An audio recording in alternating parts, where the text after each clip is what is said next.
नमस्कार, आप देख रहे हैं आज का एजेंडा। मैं हूं आंचल गुलाटी गुंबर। अगले आधे घंटे में हम ट्रैक करेंगे आपके लिए उन खबरों को जो दिन भर में होंगी डेवलप। तो सीधा रुख करते हैं सुर्खियों का आज के एजेंडे में। प्रधानमंत्री नरेंद्र मोदी ने स्किलिंग, रीस्किलिंग और अपस्किलिंग को बताया भविष्य के कार्यबल का मंत्र। इंदौर में चल रही श्रम और रोजगार मंत्री स्तरीय बैठक को संबोधित करते हुए कहा, ई श्रम पोर्टल की प्रशंसा की।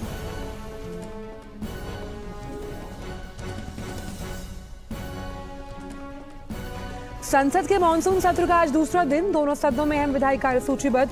विपक्ष की मणिपुर पर चर्चा की मांग को मंजूर करने के बाद बहस के नियमों पर संसद में तनातनी।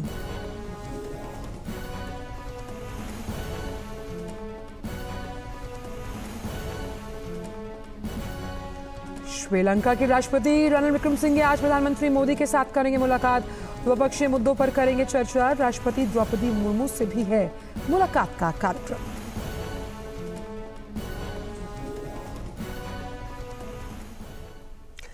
तो बात करते हैं इंदौर में चल रही G20 की श्रम और रोजगार मंत्री स्तरीय बैठक की। और इसमें G20 के जो देश हैं और आमंत्रित देश हैं उनके 25 श्रम और रोजगार मंत्रियों समेत 165 प्रतिनिधि शामिल हो रहे हैं।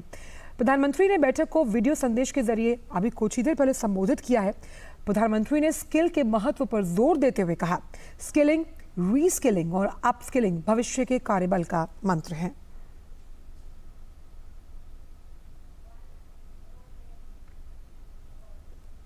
Need to skill our workforce in the use of advanced technologies and processes. Skilling, reskilling and upskilling are the mantras for the future workforce. In India, our Skill India mission is a campaign to connect with this reality. Under our Pradhan Mantri Kaushal Vikas Yojana, more than 12.5 million of our youth have been trained so far. प्रधानमंत्री ने भारत में श्रमिकों को लाभ देने के लिए ई श्रम पोर्टल की प्रशंसा की है। प्रधानमंत्री ने कहा कि पिछले 1 वर्ष में इस पोर्टल पर जो श्रमिक हैं उनकी जो रजिस्ट्रेशन संख्या है उसमें इजाफा हुआ है। We need to find sustainable solutions to create opportunity for regular and sufficient work. We also need new models to make them access social security and for their safety and health. In India, we have created an e-Shram portal that is being leveraged for targeted interventions for these workers. Within just 1 year, almost 280 million workers have registered themselves on this portal. Now, with the transnational nature of work, it becomes important for every country to adopt similar solutions. प्रधानमंत्री ने कहा कि corona के दौरान भारत ने अपनी क्षमता का प्रदर्शन किया। उन्होंने ये भी माना कि भारत के पास विश्व को कौशल कार्यबल मुहैया कराने की क्षमता है। साथ ही G20 देशों से इसके लिए अहम भूमिका निभाने की अपील भी कर डाली। During COVID, showed their skills and dedication. It also reflected our culture of service and compassion. Indeed, India had the potential to become one of the largest providers of skilled workforce for the world. A globally mobile workforce is going to be a reality in the future.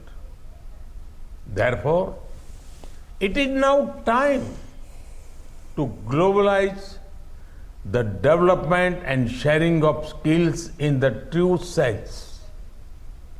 The G20 must play a leading role in this.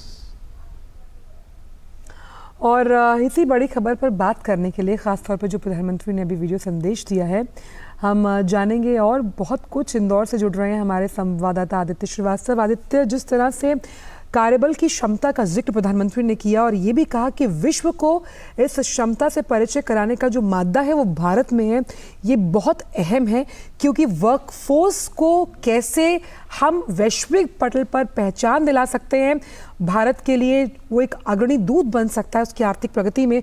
उस लिहाज से ये वक्तव्य बेहद अहम। आंचल, आज प्रधानमंत्री के इस भाषण से दुनिया ये भी जान रही होगी कि भारत ऐसे ही वसुधैव कुटुंबकम की बात नहीं करता है। भारत ऐसे ही one earth one family one future के स्पिरिट के साथ G20 की अध्यक्षता नहीं कर रहा है, क्योंकि आज प्रधानमंत्री ने जो कहा वो सिर्फ भारत के लिहाज से नहीं बल्कि दुनिया भर के लिहाज से बहुत महत्वपूर्ण है। भारत की अपने सामर्थ्य को किस तरीके से दुनिया के विकास में योगदान दे सकता है, इसकी अपील भी प्रधानमंत्री ने की है। और जो आज नहीं बल्कि वर्तमान नहीं बल्कि भविष्य की जो रिक्वायरमेंट्स हैं, भविष्य में किस तरीके का आपको स्किल्स चाहिए, मैनफोर्स चाहिए, उसको लेकर भी एड्रेस आज प्रधानमंत्री ने किया है। और यही कहा है कि दुनिया आने वाले समय में बहुत बदल रही है, चाहे वो तकनीक के साथ हो, नेचर के साथ हो, क्लाइमेट के साथ हो, उस पर अब कॉन्क्रीट डिसीजंस होना बहुत जरूरी है। और उन्हें उम्मीद जताई है कि आज इस मंत्री स्तरीय बैठक के बाद जो डिक्लेरेशन सामने आएगा उसमें वो कॉन्क्रीट चीजें होंगी। और एक और महत्वपूर्ण बात जो भारत ने कही, जो प्रधानमंत्री ने कही आज इस संबोधन में, वो ये कि ई श्रम पोर्टल का डेटा दिया। 289 मिलियन लोग जो है, वर्कर्स जो हैं, वो इस पोर्टल से जुड़े हैं। उन्होंने बताया कि एक साल के अंदर किस तरीके से इस पोर्टल ने एक क्रांति लाई है और भारत किस तरीके से तैयार है दुनिया भर में एक बड़ा वर्कफोर्स देने के लिए, कितनी सामर्थ्य रखता है। आज ये बात भी तमाम G20 देशों से जो 30 के करीब मंत्री, रोजगार और श्रम मंत्री यहां पहुंचे हैं, 165 डेलीगेट्स इसमें शामिल हो रहे हैं, उनको बताने की कोशिश की है। आंचल, यहां हमें ये जरूर जानना होगा कि भारत इन तमाम विषयों पर, चाहे वो कौशल अंतराल की बात हो, गिग प्लेटफॉर्म इकोनॉमी की बात हो, इन तमाम विषयों पर बहुत लंबे समय से काम कर रहा है। स्किल मैन पावर तैयार करने को लेकर भी प्रधानमंत्री ने आज अपने भाषण में बात रखी। और हमें याद होना चाहिए कि स्किल इंडिया जैसे अभियान भी हमारे देश में चल रहे हैं। तमाम स्किल हमारे एम्प्लॉयज को, हमारे वर्कर्स को स्किल्ड करने के लिए भारत बहुत समय से काम कर रहा है और बहुत ग्राउंड लेवल पर जाकर काम कर रहा है। तो यहां ये बात प्रधानमंत्री ने यह भी कही कि अगर इस तकनीक को, अगर ई श्रम पोर्टल जैसे प्रयासों को, इन जैसे नवाचारों को कोई और देश, चाहे वो विकसित देश हो चाहे वो विकासशील देश हो, अगर उसको अपनाना भी चाहता है तो भारत उनके साथ साझा करने को भी तैयार है। क्योंकि भारत जब वसुधैव कुटुंबकम की बात करता है तो वो पूरी दुनिया को एक मानता है और दुनिया के हर एक वर्कर्स, ना सिर्फ भारत के एम्प्लॉयमेंट क्षेत्र की बात करें बल्कि दुनिया भर के एम्प्लॉयमेंट क्षेत्र की अगर देखें तो उसको ग्रो करने में अगर भारत अपनी भूमिका निभा सकता है तो उसके लिए भी वो तैयार है। पोर्टल का जिक्र कर रहे हैं, जिस तरह से इसमें जो नंबर्स हैं उसमें इजाफा हुआ है, ये इस बात की तस्दीक करता है कि कई बार जिसको हम एक अनऑर्गेनाइज्ड सेक्टर मानते थे, अब वो ऑर्गेनाइज्ड तरीके से आकर अपना योगदान दे रहा है। जब हम सकल घरेलू उत्पाद के नंबर्स का भी जिक्र करते हैं,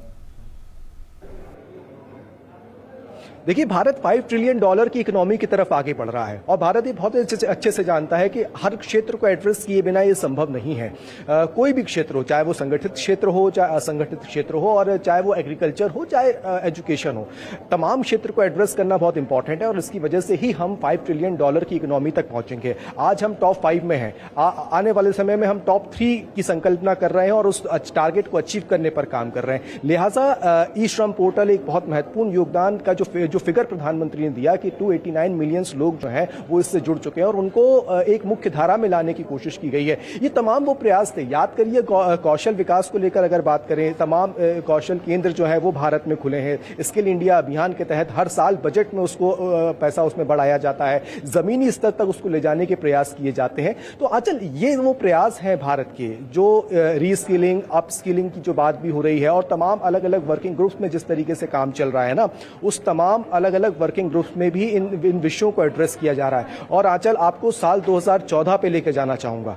मैं प्रधानमंत्री की उस चीज को आपको बताना चाहूंगा कि जिस तरीके से एक दूरदर्शिता प्रधानमंत्री की होती है, जिस हॉल में अभी ये मीटिंग चल रही है, यहां पर साल 2014 में प्रधानमंत्री मौजूद थे। जब ग्लोबल इन्वेस्टर समिट चल रही थी, तब प्रधानमंत्री ने अपने भाषण में एक बात कही थी। उन्होंने कहा था कि हमारे देश में ड्राइवर्स बहुत हैं, लेकिन अगर वो स्किल्ड होंगे तो वो दुनिया के अलग अलग कोनों में काम कर पाएंगे। याद करिए 2014 का वो भाषण, और आज उसी विषय पर, स्किल गैप पर जो है आज बात यहां पर चल रही है। दूरदर्शिता देखिए प्रधानमंत्री की, और दूरदर्शिता देखिए भारत की कि किस तरीके से पिछले कई सालों पहले से ही इस पर काम शुरू हो चुका था, और आज दुनिया को भी यह बताया जा रहा है भारत की प्रेसिडेंसी में कि ये गंभीर विषय है, इन पर मंथन की आवश्यकता है। और उम्मीद है आंचल कि इस बैठक के बाद जो डिक्लेरेशन आएंगे सामने, वो एक नए दौर की शुरुआत करेंगे, क्योंकि इंदौर तो प्रधानमंत्री कहते भी हैं एक शहर नहीं एक दौर है। तो हो सकता है रोजगार और कौशल के क्षेत्र में भी एक नया दौर देखने को मिलेगा उन डिक्लेरेशंस के बाद।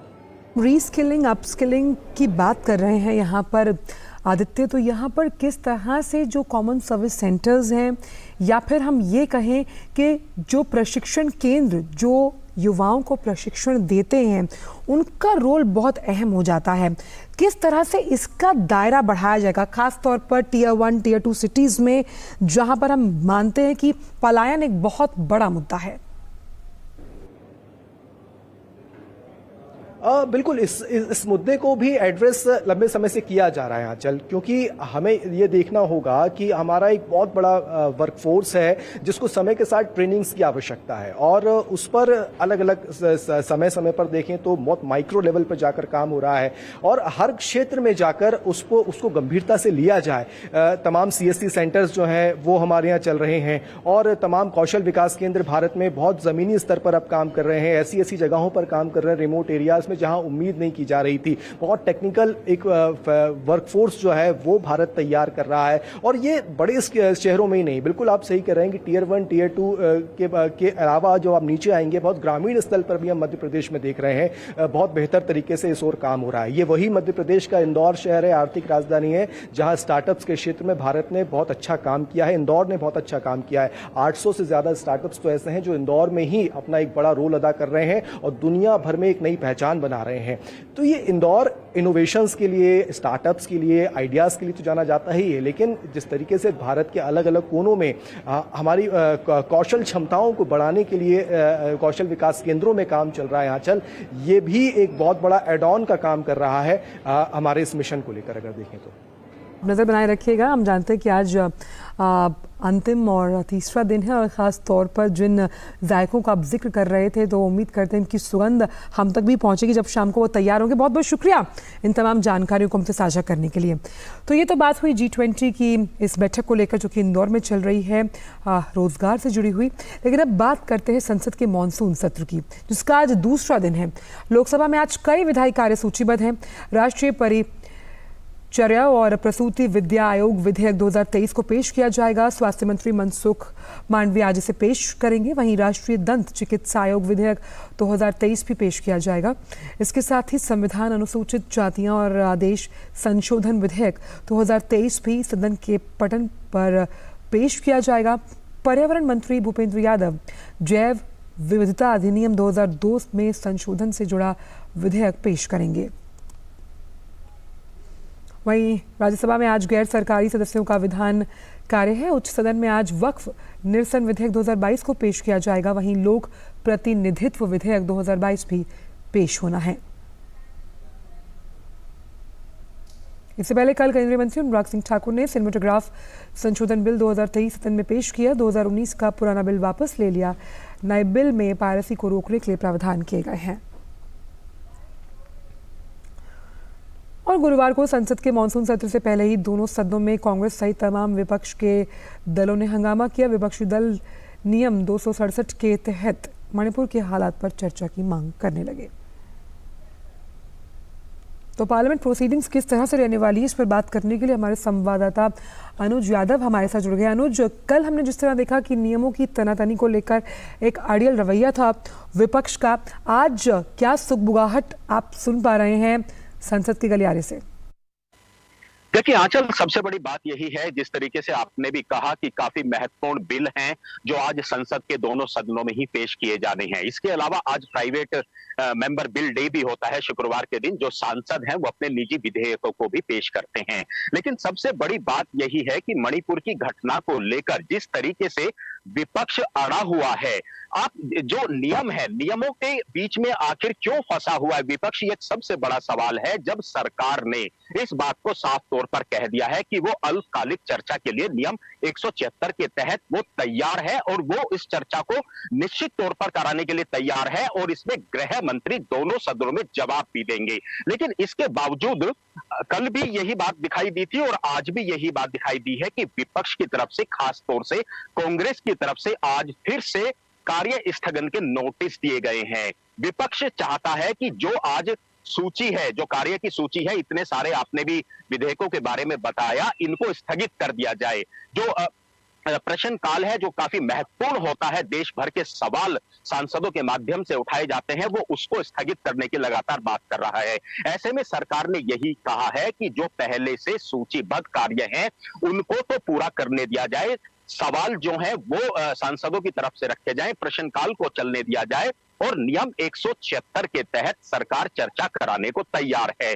अगर इतनी बड़ी जो घटना मणिपुर पर हुई है और प्रधानमंत्री नरेंद्र मोदी ने खुद इस बात को लेकर कहा है कि एक काफी हृदय विदारक घटना है और इस पर राज्य सरकारों को, मुख्यमंत्रियों को सोचना चाहिए और जो रूल ऑफ लॉ है वो बना रहना चाहिए। अगर प्रधानमंत्री इतने, कल जो देखने को मिला कि वो इतने ज्यादा उस घटना को लेकर उनके मन में एक पीड़ा थी, उसके बावजूद भी विपक्ष नियमों में उलझा हुआ है। निश्चित तौर पर विपक्ष को और खास तौर से कांग्रेस को इस बात को सोचना चाहिए कि इतनी बड़ी घटना को लेकर संसद के अंदर चर्चा जरूरी है तो उसको चर्चा में भाग लेना चाहिए। तो आंचल, सबसे बड़ी बात यही है, कल जो संसदीय कार्य मंत्री हैं प्रहलाद जोशी, उन्होंने भी इस बात को कहा, कई केंद्रीय मंत्रियों ने इस बात को मीडिया के सामने आकर कहा कि निश्चित तौर पर इस तरह की घटनाएं तो देश में होनी ही नहीं चाहिए, लेकिन हाँ, इन घटनाओं पर अगर विपक्ष और सत्ता पक्ष दोनों चर्चा करते हैं तो निश्चित तौर पर आने वाले समय के अंदर कानून को और किस तरीके से मजबूत तरीके से स्थापित किया जा सकता है, ये देश हित में है। और देश हित में अगर चर्चा संसद के अंदर करानी जरूरी है तो विपक्ष क्यों नहीं करना चाहता, जबकि सरकार लगातार तैयार है।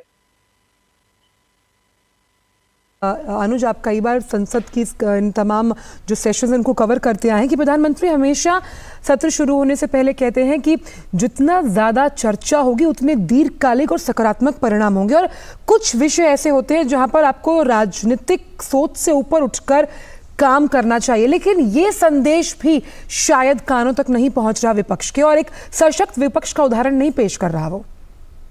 देखिए आंचल, सबसे बड़ी बात है, आप तस्वीर में जो मेरे पीछे दिखाई दे रही है, ये संसद की जो इमारत है, इसे लोकतंत्र का मंदिर कहा जाता है। और लोकतंत्र के इस मंदिर में जो चुने हुए प्रतिनिधि हैं, जो देश भर से जनता अपने अपने जनप्रतिनिधियों को चुनकर भेजती है, वो इसीलिए भेजती है कि इस संसद के अंदर उनके मुद्दे उठने चाहिए, उनकी जो समस्याएं हैं वो उठनी चाहिए। अगर कानूनों में बदलाव की जरूरत है तो वो कानून इस संसद के माध्यम से यहाँ पर बदलते हैं जो जनता के हित में होते हैं। यही एक सबसे बड़ी बात है। और प्रधानमंत्री किसी भी सत्र को शुरू होने से पहले ये आह्वान करते हैं और एक सर्वदलीय बैठक भी बुलाई जाती है, उसमें इस बात को निश्चित तौर पर कहा जाता है कि जो विपक्ष की अपनी मांगे हैं, जो विपक्ष जिन मुद्दों को लेकर चर्चा करना चाहता है, सरकार उसके लिए पूरा समय देगी। लेकिन संसद की कार्यवाही का निश्चित तौर पर एक सिस्टम बना होता है, कार्य सूचीबद्ध होती है, उसके तहत, नियमों के तहत चर्चा होती है।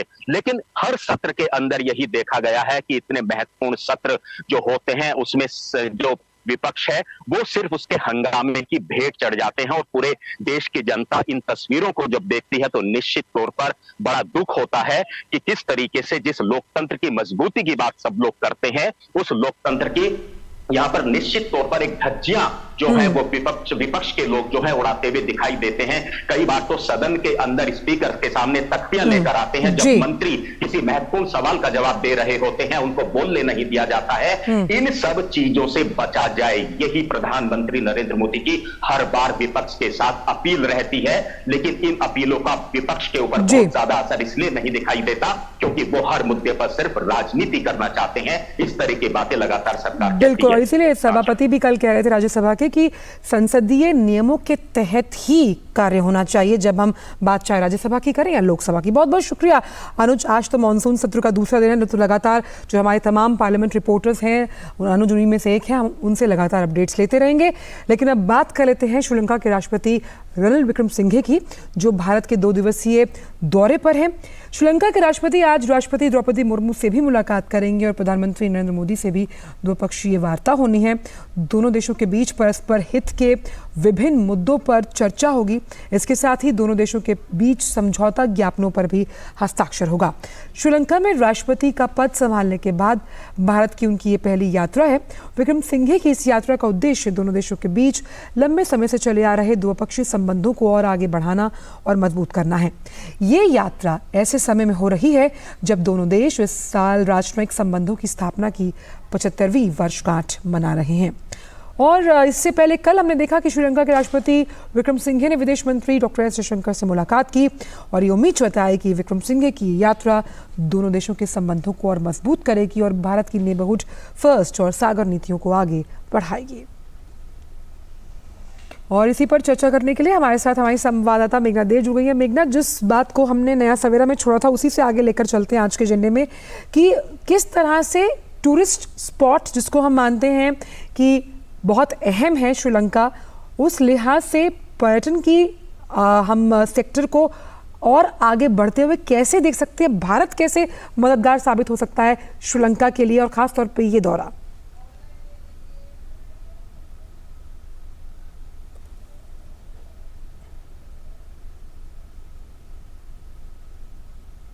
जब से उन्होंने कार्यभार संभाला है, लेकिन इससे पहले भी उन्होंने कई बार श्रीलंका के प्रधानमंत्री की कैपेसिटी में उन्होंने कई दौरे किए हैं। और हम जानते हैं प्रधानमंत्री नरेंद्र मोदी भी श्रीलंका के दौरे पर 3 बार जा चुके हैं। यहाँ पर अहम बात ये भी है कि किस तरीके से जो इकोनॉमिक रिवाइवल है श्रीलंका का, उस पर ज्यादा फोकस है, कोऑपरेशन पे ज्यादा फोकस है। इसके साथ ही फोकस है कि किस तरीके से जो रिन्यूएबल एनर्जी के क्षेत्र में कोऑपरेशन है उसको बढ़ाया जाए, उसके साथ ही इंफ्रास्ट्रक्चर डेवलपमेंट के क्षेत्र में, और जिस तरीके से आपने कहा कि टूरिज्म का क्षेत्र क्योंकि बहुत अहम है और 2022 में भारत श्रीलंका के लिए सबसे ज्यादा टूरिस्ट का एक सोर्स रहा है, तो इसलिए टूरिज्म का क्षेत्र भी बहुत अहम है और इन सभी विषयों पर बातचीत रहेगी। मेरे मुताबिक अगर देखें तो अभी का जो फोकस है बेशक पोर्ट डेवलपमेंट पर, ग्रिड कनेक्टिविटी पर और उसके साथ ही रिन्यूएबल एनर्जी पर इस बार की बातचीत का फोकस हो सकता है, क्योंकि ये जो कुछ क्षेत्र हैं वो बहुत ही अहम हैं। अगर हम देखें तो श्रीलंका के पहलू से और भारत के साथ जो द्विपक्षीय संबंध है और जो द्विपक्षीय सहयोग के जो क्षेत्र है उनके लिए ये जो कुछ सब्जेक्ट्स हैं वो बहुत अहम। पूरे दौरे पर हम जानते हैं कि अब से कुछ ही देर में जब इससे महत्वपूर्ण और जानकारी आपके पास होंगी तो हम आपसे लगातार अपडेट्स लेते रहेंगे। बहुत बहुत शुक्रिया। और फिलहाल आज के एजेंडे में इतना ही। मुझे और मेरी पूरी टीम को दीजिए इजाजत। आपसे मुलाकात अब होगी सोमवार को। नमस्कार।